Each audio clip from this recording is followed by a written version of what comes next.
Today we are going to talk about behaviorism. Behaviorism is an approach to psychology based on the proposition that behavior can be researched scientifically without appealing to inner mental states. It implies that the learner responds to environmental stimuli without his or her mental state being a factor in the learner's behavior. This process is known as conditioning.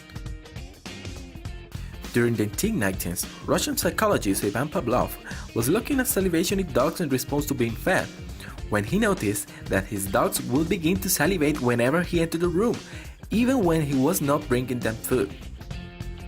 This is how he began to develop the classical conditioning. Classical conditioning theory involves learning a new behavior via the process of association. In simple terms, two stimuli are linked together to produce a new learned response in a person or animal. There are three stages of classical conditioning. Let's explain this with an example. Before conditioning, a perfume could create a response of happiness or desire. On stage 2, this perfume might be associated with a specific person. In the third stage, the person who had been related to that perfume is now found attractive. This is because in the first stage, the unconditioned stimulus is linked to an unconditioned response. In the second stage, the unconditioned stimulus is related to a different stimulus to get a different response.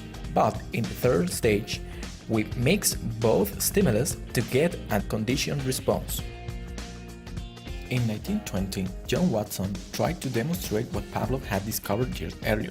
He decided to replicate the experiment that had previously been done on a dog in a 9-month-old baby named Albert, but due to the controversy created, this study was strongly criticized by his colleagues and all the community. So let's talk about the second formal stage of behaviorism, that is operant conditioning. Operant conditioning, also called instrumental conditioning, is a type of learning in which the strength of a behavior is modified by the behavior's consequences, such as a reward or a punishment.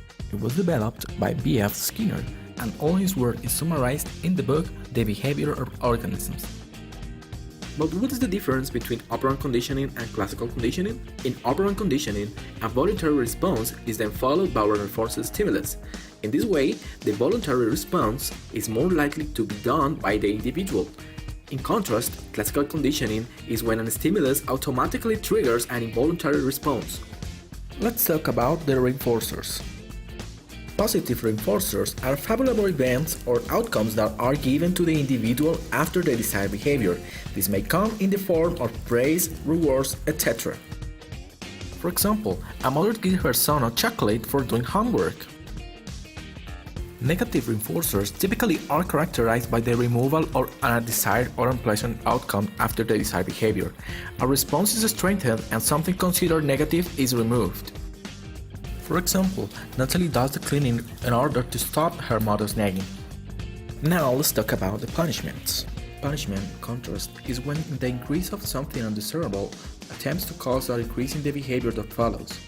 Positive punishment is when unfavorable events or outcomes are given in order to weaken the response that follows. This happens when Laura eats spoiled food and gets a bad taste in her mouth. And last, negative punishment is characterized by when a favorable event or outcome is removed after an undesired behavior occurs. This is the case when a child has a toy taken away for fighting with his sister. Anyway, the goal in both of these cases of punishment is for a behavior to decrease. But why is behaviorism important to education? The first example of this is counter-conditioning. It is named that way because what is sought in the student is to manage a positive response through the use of positive stimuli, which allow a better adaptation to their school life. On the other hand, Skinner believed that teaching requires the proper application of the contingencies of reinforcement. No new principle was needed to apply operant conditioning in education.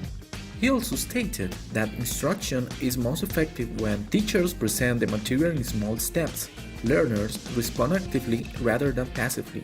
Teachers give feedback immediately after a student proposes. And fourth, students are learning the material at their own pace. Well, that was all about behaviorism. Thank you for watching. created using Powtoon.